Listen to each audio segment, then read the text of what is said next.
It's an absolute joy to welcome Simon Yugler to the Fifth Direction. Simon and I have kind of been orbiting around one another for the last couple of years. I think we first met virtually through Ian Mackenzie in the School of Mythopoetics. And Absolutely. yeah, it was wonderful to kind of sit in some gatherings with Simon and listen to your wisdom, brother.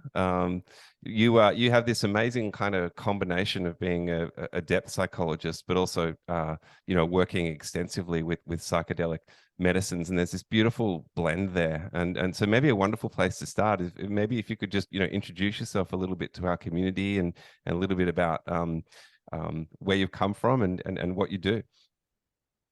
Sure. Yeah. Thank you so much, Asher. Yeah, that container with Ian was a really special one. So yeah, it's definitely spaces like that, that are intentional spaces for people to gather around things like myth and story, and inner work, that's really close to my heart. So yeah, I'll just share like a little bit about my story, and where I come from, and we'll take it from there.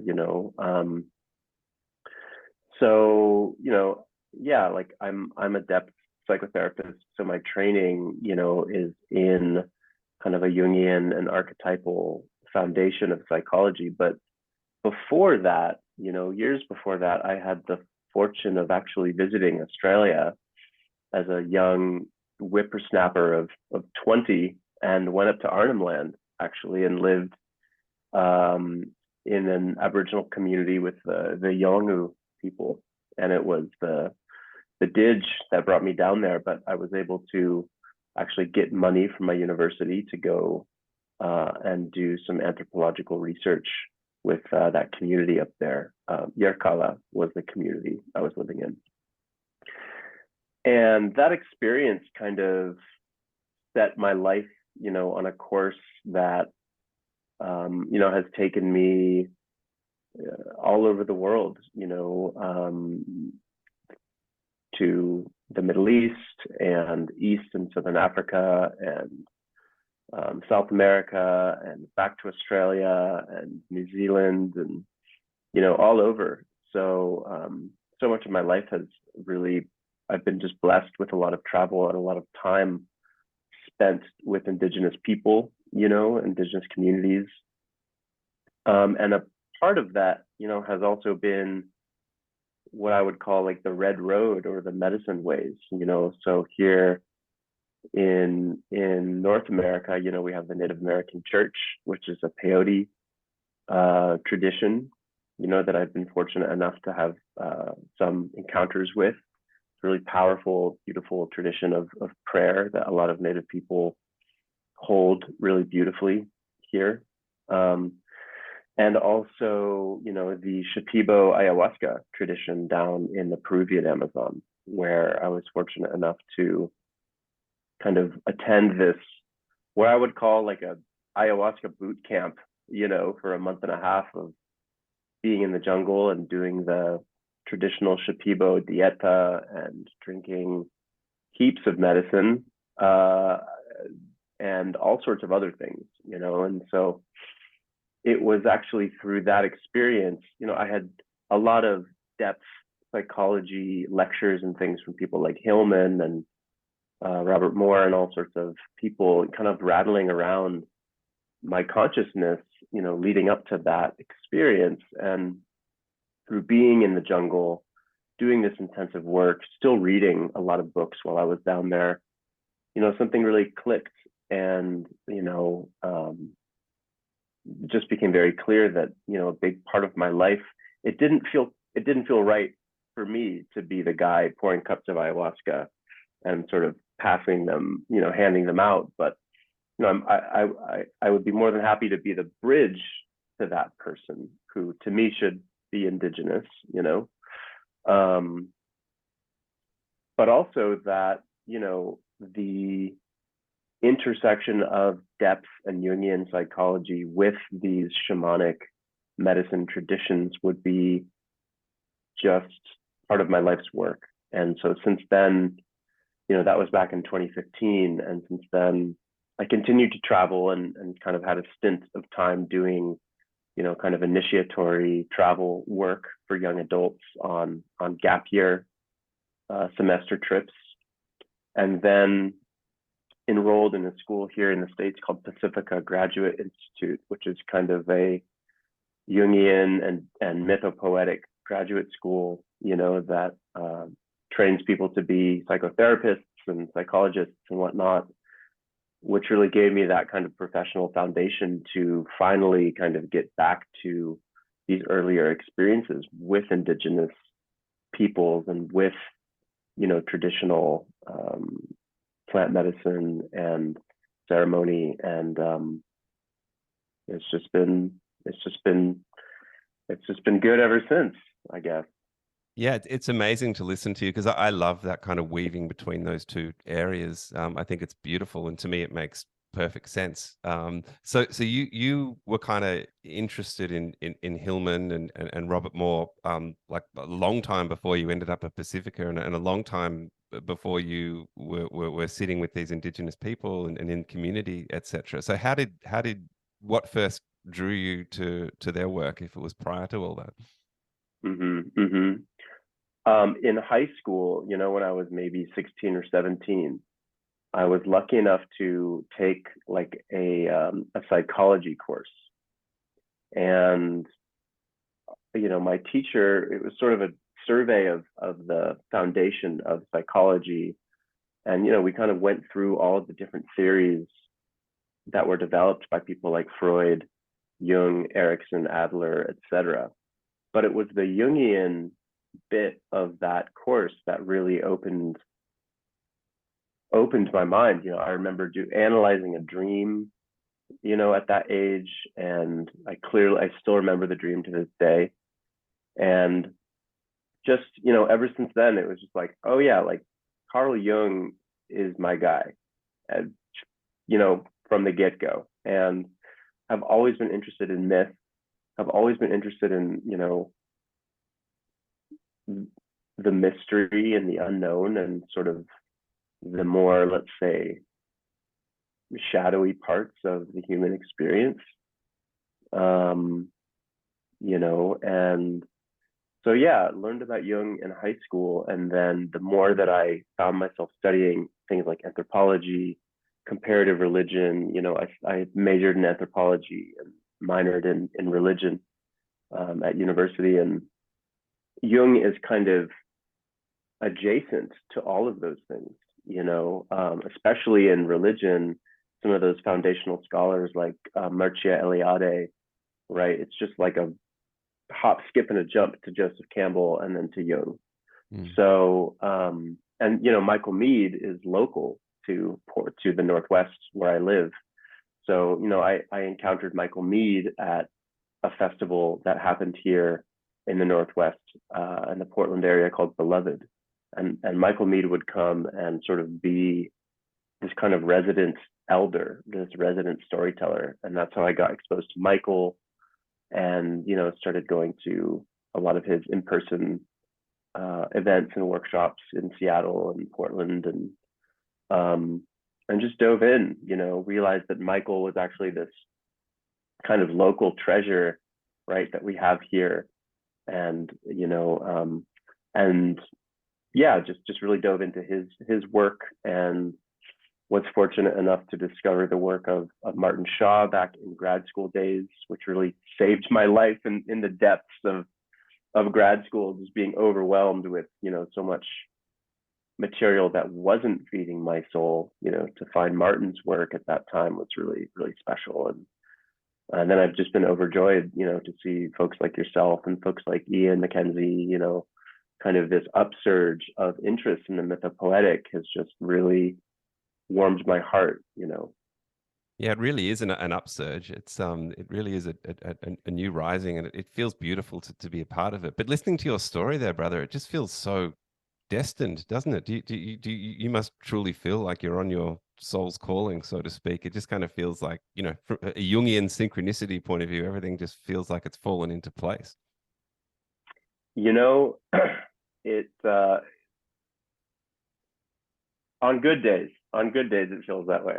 But you know, one crazy story that I'll share, just as far as the synchronistic element goes, you know, all of that Jungian and depth audio that I shared about earlier, you know, especially the Hillman talks and some of these other talks that I had just been given access to, you know, I listened to those to like prime myself to go into the Amazon. And that was such a sort of influential element to my experience down there. At the time, I had never heard of Pacifica, but I later found out that most of those talks were recorded at Pacifica. And at the time, I didn't even know the place existed. So, yeah, talk about synchronicity. Yeah, you must have. I think you were talking to me about a time when you're kind of sitting in the library there and just feeling into where you were and what was around you and all the archival material that sits there. It's kind of like a beautiful little vault of everything mythopoetic, isn't it? There is literally a vault there, a temperature controlled archive of material, you know, recordings and tapes, you know, of events that Hillman and Bly and all these folks did, you know, and they have Joseph Campbell's desk, his writing desk there, and Joseph Campbell's tarot cards and his personally underlined copies of Jung's books, you know. So it's cool. It's a cool place. Well, that is really cool. In fact, Campbell's little book, The Portable Jung, is one of my favorites actually. It's a Mm. lovely little gem, isn't it? Yeah. So, look, I think I'd love to hear you talk a little bit how you know fast forwarding how you've kind of brought these things together. And I recently sat in a workshop with which you ran around mythopoetic integration. And I think you've just so beautifully kind of knitted all these worlds together and come up with this kind of, I guess, framework, for want of a better word. And I'd love for you to kind of very briefly kind of describe what that's all about, if that's possible. Sure. Yeah. I mean, you know, as far as that workshop goes, you know, what I think something that I'm trying to do there, and specifically with regards to psychedelic integration, is to give people a way, and you know, I do this in my own work individually, but really to teach people how to think symbolically and how to think mythopoetically, because you know, we all know that, you know, these psychedelic experiences can be very rich in imagery and very sort of, you know, visionary. And um, so giving people a kind of framework to understand how to work with images, which is just such a foundational element to, you know, Jungian work. Um, that to me, it just seems like such a valuable skill to bring to psychedelic work. Um, but also, you know, going deeper than that, kind of deeper than just the individual psyche and the individual unconscious is the collective. And even beneath that, the kind of animistic, interwoven nature of it all, right? Which is kind of where all these traditions eventually lead us to, right? Is the participatory nature of the world and reality, and the great story that we're all a part of, and bringing that perspective to psychedelic work, because without it, we really run the risk of making altered states work and psychedelic experiences these sort of little silos of individual healing, which I think is a mistake, you know. So the mythopoetic lens, and beneath that, the animistic lens even provides an avenue out of our kind of individual fixation on the individual psyche and our individual wounds and traumas to, like I said, the great story, you know, and trying to find our place in it. through our own experiences.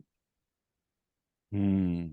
Yeah, I love that. You know, I sometimes feel that there's this kind of in this kind of traumadelic culture which we live in at the moment, that it seems to be very focused on the individual, you know, and the individual Yes. suffering and how do we fix the individual. And I love the idea that, you know, mythopoetics and the animist point of view just brings in so much more than that, you know, looking at it from this broader Jungian perspective. So that's a beautiful thing. But also, you know, what I'm hearing from you is that there's this, you know, we tend to try to rationalize everything and see everything through kind of the framework of logos, you know, and Mm-hmm. it's impossible to do that with a psychedelic experience. You know, it's speaking to you in the language of soul and metaphor and myth and you know, nature-based symbols and things. So without that, the training that you're bringing in, which is exposing people to that language and helping them to understand it, I think it just makes psychedelic work so much more difficult, right?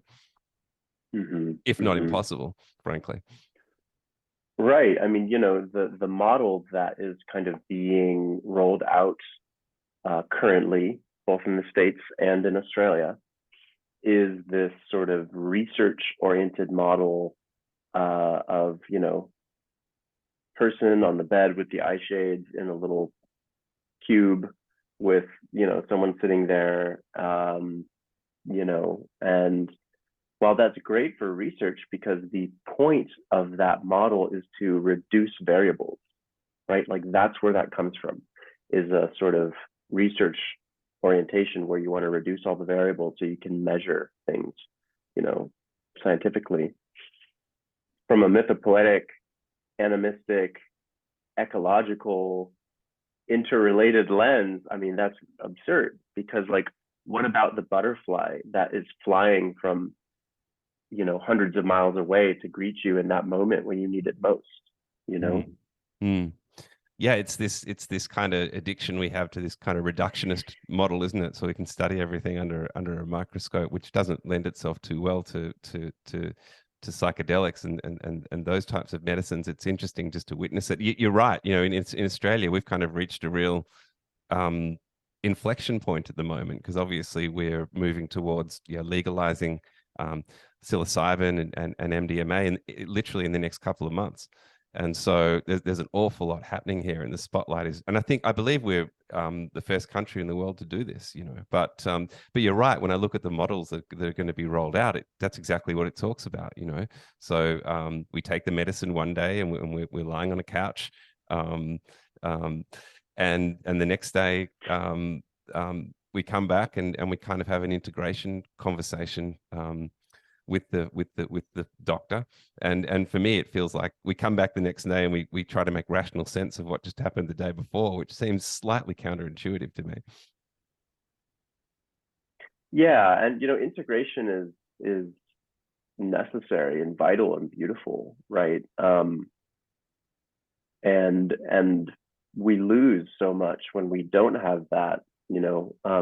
But also, you know, there's an element, you know, that Hillman kind of spoke to with regards to dreams, which is, you know, to interpret the dream is to kill the dream, and to kind of wrap the dream in this box of understanding to sort of extract our egoic needs from it, maybe does a certain kind of damage to the experience, you know. Mm. And I'm all for like applying the lessons of psychedelic experiences to your daily life, of course, absolutely. And there is an element that I think we should all be wary of that is so insidious in our culture, which is the energy, or one could say even the myth of extraction.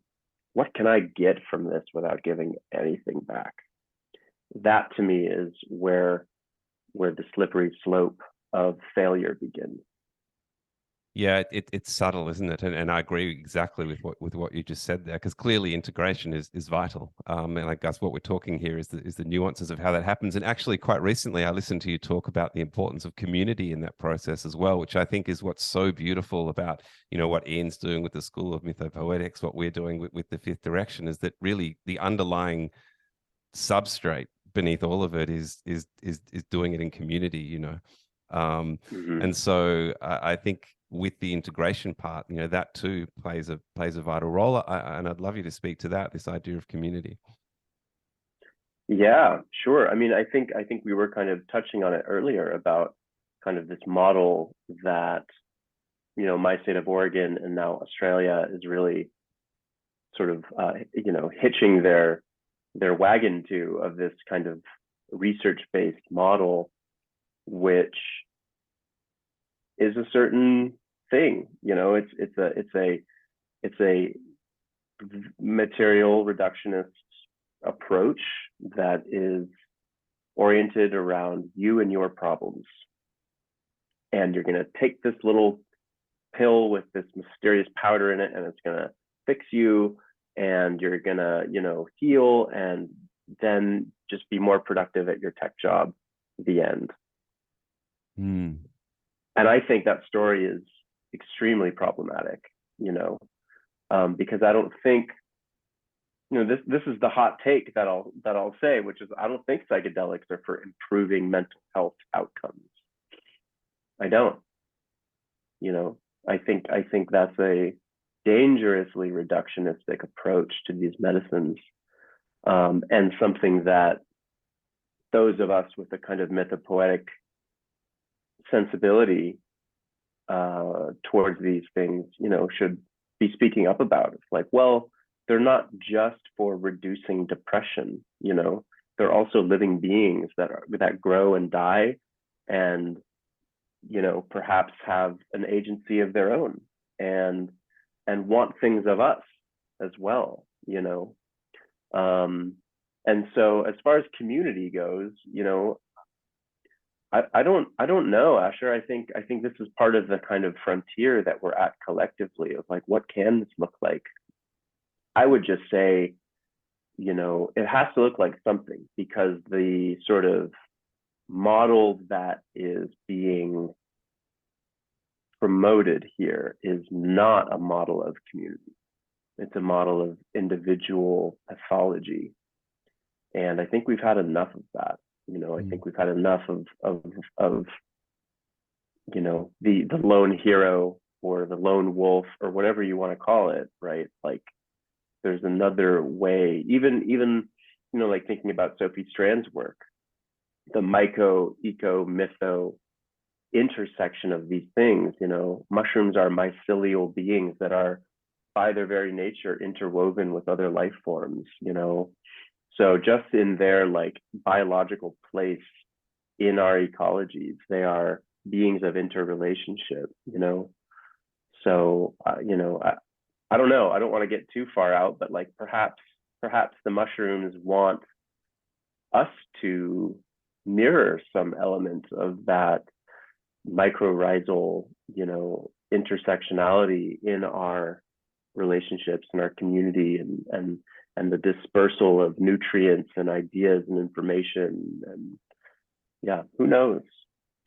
Well, I Only mean, only the mushrooms know. yeah, it's true, but you know, I mean, it doesn't seem far-fetched at all. In fact, you know, I asked the question, why wouldn't they want that? You know, it makes perfect sense. It's almost hard when you look at it through that lens to argue the other way, right? And I think that, Yeah. and I think that's what we're doing here. You know, when we've seen kind of modern medicine, it is all about the individual, isn't it? On all fronts. So I think this is a fascinating discussion, and I loved what you were saying there around you know, for me, I'm hearing kind of what happens beyond the hero, you know, what happens beyond the hero, because we've worked in the hero myth and even the flip side of that, the victim myth, for so long now, that maybe that is the calling and the advent of these new medicines coming in. Maybe part of it is this idea of our, you know, collective identity, if you will. Yeah, yeah. I'm working on a book right now about mythology and psychedelics, and you know, I've kind of identified three cultural myths, three stories that our culture tells itself that I think need to end. One of which is the myth of the lone hero, you know, the other being the myth of extraction, and the other being the myth of material reductionism or disconnection, and I think those three stories are all leading to these converging crises that we're all sitting with. Things like climate change, depression and suicide, public violence, right? Um, there are mythic elements to all these things that need to profoundly shift. Wow, I'm looking forward to hearing more about the book, brother. Do you have kind of a timeline, or is it one of those organic things that's just happening as it can? There is there's a rough timeline. I mean, quite a lot. Quite a lot has been written, and I'm in a few conversations with some publishers at the moment. But yeah, I'm excited about it. Well, yeah, so am I now. That sounds wonderful. Yeah. So, I mean, Yeah. shifting gears a bit, Simon. What if I was to come and see you? And like, what would happen? How would you go about things? Like we've talked about kind of the medical model and what we're seeing roll out in countries like yours and mine. But what would happen if I was to come and see you? Well, it depends what you're coming to see me for, you Sure. know. Yeah. Um, Let's say it was to involve psychedelic medicine. mhm, mhm. Yeah, that's a good question. You know, again, I think this work wants to be done in community. So I'm particularly interested and am currently working with, various training programs here in Oregon that train psychedelic facilitators. And there's a deeper level to that work that I know all of my students are craving, which is kind of ongoing community ritual, basically. But if you were to come to me individually, we would set up about a month's worth of preparation sessions, and then I also have a ketamine assisted psychotherapy practice. So I personally, am weary to just give people large doses of psilocybin right off the bat. And I really like working with ketamine as a therapist because it's kind of like psychedelic training wheels in the sense that it's short acting, it's relatively pleasant, not a lot of difficult unconscious content comes up, and yet it provides a doorway to familiarize oneself with being in altered states of consciousness. And I've seen incredible things happen with that work. Um, and then, it's all about the relationship, right? Like it's the relationship that heals, the relationship between us that heals in a psychotherapeutic context, and then the relationship to the medicine that also heals, the trust there, the familiarity with the contours and rhythms of whatever medicine, right? So I like to kind of go at a slow pace, if that makes sense. Mm. No, absolutely, absolutely. And I've heard you talk a little bit about what to look for in a psychedelic facilitator as well. And you even talked about it archetypally, which I thought was quite beautiful. But I'm wondering, for people listening, if you could share a little bit about that as well. Sure, yeah. Um, yeah, I'm trying to recall the three archetypes that I was writing about. One of them, yeah, right, okay. So yeah, I kind of identified these three kind of archetypal polarities of leadership in a psychedelic guide or a psychedelic context, roughly inspired by some of Robert Moore's work, but also not, and as far as that first archetypal polarity, I would call it between the guru and the sovereign. The sovereign being sort of a genderless form of king or queen, right? And the guru being kind of the shadow of that, like the tyrant king, as Moore would call it. So someone who thinks that they're in power over, right? I am the one doing the healing. You must conform to the way that I do it. I know, right? This kind of power differential, whereas the sovereign recognizes the sovereign in you and recognizes that you have everything you need to heal, right? And just kind of provides that sort of boundaried container, mythically, right? It'd be a kingdom or a castle, like where that healing can occur, and knows that it's not them doing the healing, but actually your own inner sovereign. Like you are a sovereign being, I am a sovereign being, and we can relate to each other in that way. Another was what I call the eternal youth versus the wise elder. The eternal youth being someone who really wants the quick and easy path in this work, who wants to go to the weekend workshop and then put out their shingle as a psychedelic facilitator, or does a week-long training and then all of a sudden is a ascended master of Reiki or whatever. It's like we all know, we all have seen this. We all know what I'm talking about here, right? We do. Jesus, you live in Byron Bay. I don't need to tell you. So Exactly. it's the lust for the shortcut, you know.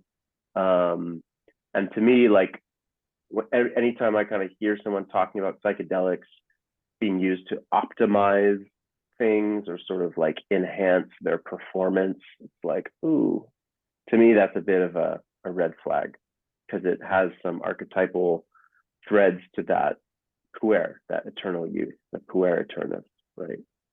Whereas the other end of that archetypal spectrum is the wise elder. It's someone who's been places and, has lost things and been in it for a while and has some scars and know what it's like to get burned, and doesn't need something from you, doesn't need that gratification from you to kind of enhance their narcissistic trip, as it were, right? Like, it doesn't matter. Like, you don't want to work with me? Great. Wonderful. Like, I'm good here. I don't need to prove anything. Which to me also speaks to the importance of training, really good training and really good mentorship in this field, which is, really hard to find and really lacking. And then that third kind of polarity, that archetypal polarity, is between what I call the dark sorcerer and the wounded healer. And the dark sorcerer is kind of that shadow magician that Robert Moore writes about a bit, that kind of, there's power there. There's power, but it's power out of balance. And it's power kind of used to unconsciously kind of extract something from those that are seeking healing. And the dark sorcerer kind of is wounded in themselves. And in fact, that wound is so kind of buried beneath shadow material that it's like this festering thing that actually permeates the experience. And I would say, there's a lot of unfortunate stories of abuse in psychedelic circles, and even like clinical trials. So it's, and then in therapy in general, like we all know that things like that happen, right? Therapists sleeping with their clients, or psychedelic facilitators or whatever, sexually abusing people. That to me is the dark sorcerer, because somewhere in the psyche there's a trip about power. That's a power trip. And there's perhaps even a story that, like, oh, this is what you were wanting all along. This is going to heal you. This is the healing you really need, and I'm going to now give it to you. That's some sorcerer shit right there. Whereas the other end of the spectrum is the wounded healer, which is like, the wound is right there on the table, and you can tell, you can feel that with people, that vulnerability, that humanity right there, that humility as well. And yeah, there's room for grief with that kind of a person too. Mm. right? So that's Wow. that's what Yeah. I'll say. Yeah, thanks, man. I mean, that's beautifully expressed, all of that. And for me, I'm sort of starting to feel a connection between the three myths that you outlined in your booklet, in your upcoming book as well. It seems like all these things are kind of weaving in together and they're all interconnected. Mm. Absolutely, Yeah, no, absolutely, yeah. yeah, and also, I guess, in a more practical sense too, just listening to you kind of outlining that in a more kind of mythic way, which again is so beautifully expressed. But it would then lead to maybe people listening saying, what kind of questions might I ask a potential, psychedelic facilitator? And some Hmm. of those became obvious when you were speaking, like how long have you been doing this? But maybe there's some others that you might like to outline as well. Yeah, it's a great question, Asher. I mean, yeah, what's your training? You know, I I'll just share a quick story. Like I was contacted by some folks in California who we're starting a psychedelic community and church and wanted something from me. I don't know. And it was like, all right, so you're starting an ayahuasca church. Great. What's your training in that tradition? Oh, I've been to a couple retreats in Costa Rica. It's great. All right. What's your relationship to any indigenous people of South America or the Amazon? None. Okay. What are your plans for reciprocity for any of those people? None. You know, whoa. So to me, at least, profoundly problematic. Um, the level of, extraction going on there. So questions like that, right? Like, what's your relationship to this? Like, how much how much skin do you have in the game? What's your investment in this? What's your investment with these communities or this tradition? Who are your colleagues, right? Like, who are your peers in this work? Which speaks to kind of like how robust is their accountability system? Do they even accept accountability and feedback? Like, are they surrounded by people who are, like going to offer them uh, feedback? Um, what's and then yeah, like this might be pushing it a little bit, but like, what does their life look like? You know, are they leading a life that feels um, inspiring and healthy and integrated to your perspective? One question that I love, and I can't remember who originally posed this, but it's like, do you think that this person could, help, in your healing process without the use of psychedelics at all? Like, is just this person and who they are enough? Hmm. You Yeah, know? that is a beautiful question, isn't it? To kind of take the elephant in the room completely out of the room and just have a conversation with another human being. Are they supportive? It comes back to this idea of relationship, which I think is another beautiful thing about depth psychology in and of itself, is that there's a full awareness of that it's two people going into this situation and two people will be changed. Rather Yeah. than just having the psychologist or the psychotherapist who's kind of is going to be stayed throughout the process. That this Hmm. really is a kind of meeting of two people where transformation will happen for both. Hmm. Hmm. Mm. So I guess from the psychedelic facilitator, are they willing to enter into a relationship like that? Right. And then, you get into that whole process of like, what is it like to be in relationship with this person? You know, or do they relate in healthy ways? You know, Mm, um, or in healthy ways to the medicine? That's a big one. It's like, and this is where in being around indigenous teachers has been so valuable for me, because there's such the relationship to spirit and the relationship to the medicine is kind of like constantly in dialogue.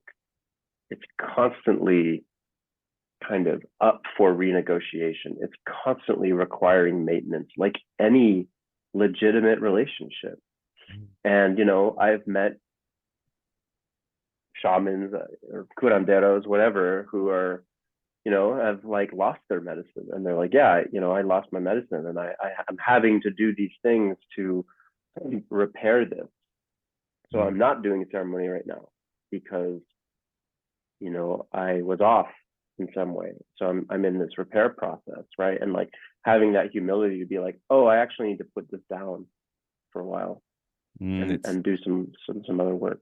Yeah, it's beautifully honest, isn't it? And I'm trying to equate it to perhaps a general physician or something here who might say, look, I'm putting down my tools for a few months. I'm just not connecting to my work at the moment. You're just not going to see that happen. No. Yeah, or any profession, quite frankly, if you have a true relationship with it, absolutely. I wanted to backtrack for 1 second because I noticed a couple of times you've mentioned this idea of incorporating church into these facilitation retreats and things. And I think for Australians, we might not understand why that's important, but by making it a church, you sort of circumnavigate some legislation in the US. Is that correct? You're able to kind of serve medicine or do certain things? Because I've noticed you mentioned this idea of church coming into it a couple of times, and I'm guessing that's what you're pointing towards, which is not a situation we have in Australia, I don't think. So yeah. So first of all, like the legality of it is a big question mark. That is not my area of expertise. So I'll just say that, you know. I guess just to provide some like historical context for the church arguments around psychedelic use goes back to the Native American church, which is the Peyote Church, and it was actually in Oregon that a case was heard where a Native man, I believe, was fired from work because, and this was back in the 80s, I think. He had his employer asked him what he was doing the night before. He was like, well, I was at a peyote ceremony. I'm a part of the Native American church. Fired him. Guy took it all the way to the Supreme Court for freedom of religion and won. And so that court case set a precedent for peyote to be used as a sacrament in the Native American church. Now, there are a lot of, I would say, like misappropriations of that currently happening. There's a lot of very legitimate practitioners, and of course, the Native American Church is the beautiful, you know, powerful tradition that is very much walking the talk, you know. And there are some other kind of like somewhat offshoots of that. The Church of the Eagle and the Condor, started by Dr. Joe Tafur, is another one that's really doing some incredible work, you know. So there are some really beautiful and legitimate pathways for that happening here in the States because of freedom of religion. However, there's also a lot of bullshit and people kind of appropriating that title. So you know, it's a precarious legal situation, at least here. I don't know in Australia how that would play out. Yeah, I'm not sure either. I've certainly read a little about what you're talking about in the US, but I'm not quite sure what the situation is in Australia. But nonetheless, you know, we have these legislations coming in a couple of months, so we're kind of we're at a kind of, as I said before, we're at a kind of nexus point at the moment, which is why this conversation is so pertinent right now. So I really appreciate you being here. And I was just thinking about Terence McKenna when you were talking about the churches there, when he said something like, truth doesn't require your participation, bullshit does. Yes.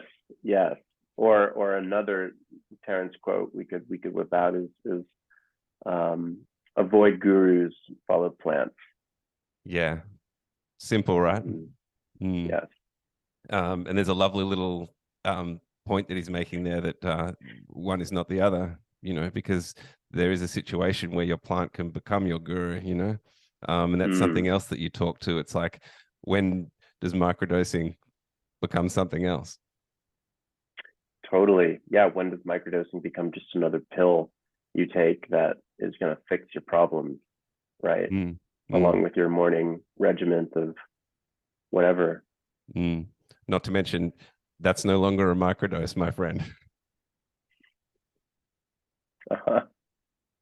Yes. Yeah, yeah, it's Yes. interesting. And I guess you talked about the relationship that the practitioner has, and I'm wondering if it's okay to ask, like, what's your personal relationship with plant medicine, and how has that changed over the years? Is there anything that you happy to share? Yeah. Yeah. It's a great question. Um, what I can share is like I've been blessed to have had um yeah, intimate experiences with, people from a variety of traditions where I was able to connect with them as people, and get to know them and their culture, in a context of ceremony or a context of learning or both. And, through that kind of made a relationship to an actual human being.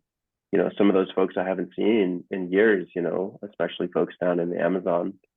But it's the kind of thing where it's like, I know if I wanted to go and find Don Miguel again and hang out with him, like 100%, like we would pick it up right where we left off, because we connected as humans, as human beings, and not just that, but he and his brother Don Enrique, were gracious enough to like share their tradition in a context specifically, for that. So yeah, and then as as far it's interesting because as a white Westerner, right? It's like, oh, this isn't my culture. This isn't my tradition. This isn't my medicine to pick up and for me, like pick up and carry. And so yeah, how to relate to that respectfully to me and what feels good for me, right? And it's just slow, I think anyone who's spent time in indigenous spaces can speak to kind of the different orientation around time. And it's like, no, we're gonna take a long time here. And I'm working with a native teacher here in the Northwest. And when I started working with him in this group, it was like, yeah, just a small commitment of 2 years is Mm, what we ask, you know? yeah. And and I like that. It's like 2 years is nothing in Mm, that kind of perspective and that kind of a culture. So, but again, to also uh, not make the not get confused that just because there's a relationship that it's somehow mine, which brings me back to actually depth psychology and myth, because myth is for everyone and story is for everyone. And specifically, depth psychology, like personally, I feel like I can claim because it comes from a tradition of European, you know, uh, intellectual whatever that is like in my lineage culturally, and yet speaks to this collective element that myth invites us into. mm, So mm. yeah. I love that. That's beautiful, and I think we can all find a connection there. I mean, for me, on my father's side, I'm very connected to Celtic mythology, and on my mother's side, I get this wonderful Russian um, aspect. So, I feel when I hear stories that are talking to either of those two lineages, I feel very deeply entwined in them. It's Mm-hmm, a beautiful mm-hmm. thing. So we can all find our way, as you say. Myths, they're timeless, but they're also yes, for everybody, and I think that's a beautiful way of looking at it. But then, and maybe this leads me on to a question. Maybe working with psychedelic medicine with plant medicine isn't for everybody. And I think I might have heard you No, speak to that a little bit as well. So, and whether that's about your current mindset or whether it's actually something much deeper than that, there's probably some aspects I'd love you to talk to that. for sure. Yeah. I mean, Jung would say that, psychedelics require a certain level of ego strength because they kind of severely decompensate the ego. And if someone's ego, by the way, like ego isn't a bad word, right? It's just an element of the psyche in which like we're having this conversation right now through the ego. The ego writes the book. The ego pays bills, So, but if I think we've all maybe met people, right, where it's like that ego is shaky. It's on shaky ground. And if that's the case, then like I don't know if psychedelics are going to be supportive in that situation because it's like you would just be sort of poking something that's already quite fragile, So as far as the hard lines go with psychedelics, and most facilitators, including myself, like schizophrenia or even a family history of schizophrenia, and that's there's all of these things are up for debate, right? This is the thing. There's so much under researched areas of psychedelic work. So right now we have these like broad sweeping statements like people with a family history of schizophrenia or bipolar shouldn't take psychedelics. That's kind of industry standard. On the other hand, I have close friends who have an immediate family history of schizophrenia who take a lot of psychedelics and they're okay. But again, I'm not endorsing that. I'm just saying the research shows, and then the industry standards basically is that if you do have schizophrenia, bipolar in your family line, then psychedelics may not be for you. Alternatively, I would also, or not alternatively, additionally, I would also say, people in crisis, psychedelics are not going to give you more stability. They're going to shake things up even more. So, it's a thing I think we can probably both see in our respective communities of kind of people thinking that psychedelics are going to somehow like resolve the crisis for them or somehow like help get them out of whatever difficult emotional situation they're in, like I think it's a good question to ask yourself before taking any drug or substance, like, am I taking this to feel something other than what I'm feeling right now?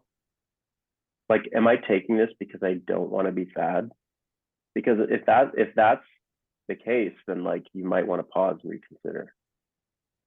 That is such an important message, Simon. Thank you for sharing that. And it does come back to ego. You're right. And I think looking at ego as not a good thing or a bad thing. But I like to talk about, ego maturity as opposed to too much or too little. It's really that. And that's the strength of it you're talking about there is, do we have a mature ego or an immature one?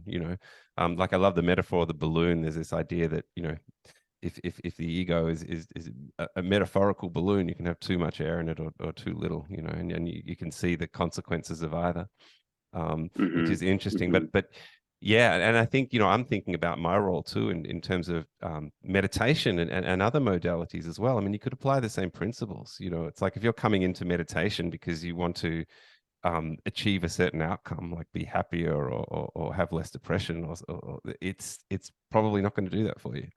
It's like, Right. yeah, like meditation is just a great thing to do, and it should be incorporated in your daily life if possible. The anything that happens is just a side effect of showing up for that practice every day. And so for me, I like to say surrender the agenda, and I don't know if that's maybe applicable in the world of psychedelics as well. I think so. It's something that I've seen, a lot of in my work down in Jamaica, running psilocybin retreats, which would cater to a wide variety of people from all types of backgrounds, some of them being, pretty big money backgrounds, right? Where there's this notion that it's, I'm going to pay this amount of money, so I want this amount of healing, or I'm taking this many mushrooms, so I want this much revelation, and kind of this like transaction, right? And something that I think one of the massive teachings that I took away from my time in Jamaica was this idea of relationship versus transaction. And it's so easy because we live in a transactional culture to approach psychedelics, just like you're saying with meditation, from this transactional point of view. Like, well, I took the thing, so I want this. This is what you said. It's supposed to be 10 years of therapy and whatever. And like, so give me that. I want the thing. But they do not play by those rules. Mm. Yeah, I even hear the traditional psychiatrists and psychologists speaking in that way. Often you hear this sort of trope that, oh, one, trip is equivalent to like 10 years of therapy, and it's so black and Totally. white. It's so black and white. Yeah. It's just it's like, it almost makes me smile in a kind of strange way, because it's so Yeah. again, it just, yeah, well, I mean, you've spoken to it beautifully, this idea of transaction versus relationship. Yeah. And, sometimes it is like that. Sometimes it is like 10 years of therapy in one go. And I've seen that happen for people. And I think that sort of trope, as you said, is giving people unrealistic expectations. Yeah. Mm. Mm. Well, and you're right. It can happen. I mean, I've actually seen it in my own life. I mean, I can point to, you know, a certain evening, Mm-hmm. taking the medicine, which really has changed my life. Mm-hmm. But I can talk to many more that weren't so profound. Yeah. Right. Yeah. Especially the ones at the concerts with, after a couple beers, right? Well, but again, this is, but yeah. But Simon, this is so interesting to me, is about intentionality, which is different from having an Mm-hmm. agenda, in the sense that, you can work with the same plant, like perhaps, and I'm sure you too, brother, although I won't make any claims to know, but that idea of taking some mushrooms and going to see a concert. What I'm looking for is, make the music better, make the lights look amazing, make put a smile on my face, and versus how I would enter that situation now, same plant, completely different intention, Mm-hmm. and different outcome. Yep. Absolutely. Yeah. Hmm. So I find that fascinating too, that it tends to work in such mysterious ways when it comes down to our own intention. It's almost like there's a relationship and communication happening there before anything even begins. It does. That these medicines do work in mysterious ways, and just to kind of bring back a mythopoetic lens to this, right? Like that mysterious way, that unpredictability, right? Sometimes you think you're going to get the 10 years of therapy, and you get the kind of crawling on the floor, wishing it would end, right? It's like there's this, you don't know when you open that door, and to me, that is just 100% trickster. Mm, And so, you know, um, I love thinking about psychedelics as trickster beings that are kind of, mushrooms literally like emerge out of concrete sometimes, like just busting through out of nowhere, and are liminal entities in and of themselves, and they're sort of in between nature as a fungal species, fungal kingdom, right? They're not a plant, they're not an animal, they're their own thing. They're intermediaries between other beings through their mycelial networks. They're intermediating something for us, right, with something that is not us. And they're totally unpredictable, like you said. And I like to think of them, especially in this new age that we're in, like with everything happening where I live here in Oregon and soon to be in Australia, right? Like this rollout of like, oh, here's psychedelics and here's how they work and here's this little box and we're going to put it in our little sort of cultural philosophical frame of what it is. mm, And to me, it's almost like the alien in the James Cameron or the Ridley Scott movies, right? Like it's like the most basic version of that story, every single movie is like, oh, we found an alien. It's a mysterious, intense, scary thing. We're going to try to contain it so that we can use it for something. And then what happens? The alien always escapes. And that's like the entire crux of the story, is that the alien always gets out. And I feel like that's the case with psychedelics too. And I could talk more about that and the history of psychedelic counterculture and how it literally escaped the lab and all of that. So yeah, it's inherently, you know, archetypally free, right? So it just simply will not be contained in a box. And as you know, you talked about the word unpredictable. I mean, you can't, you know, its very nature is you can't make something that's unpredictable predictable. That's it wouldn't be very unpredictable then, would it? no, and you know, there's all these kind of companies, all these psychedelic pharmaceutical companies is basically what they are, trying to develop things, you know, more predictable, sort of neutered versions of psychedelic compounds, right? To kind of break them like you would break a wild horse to our will through chemical engineering and all of that. And that's makes me a little sad. You know, I think there's some applications for these things, right? Like children with epilepsy and things like that. Like that's great, wonderful. Though I think most of this research is kind of this trying to contain these molecules by just sort of the myth of reductionism. Like, let's just disconnect this from its nature as much as possible. Decaffeinated coffee. Decaf coffee, yeah. It's like taking the very essence of the coffee bean out and serving it up.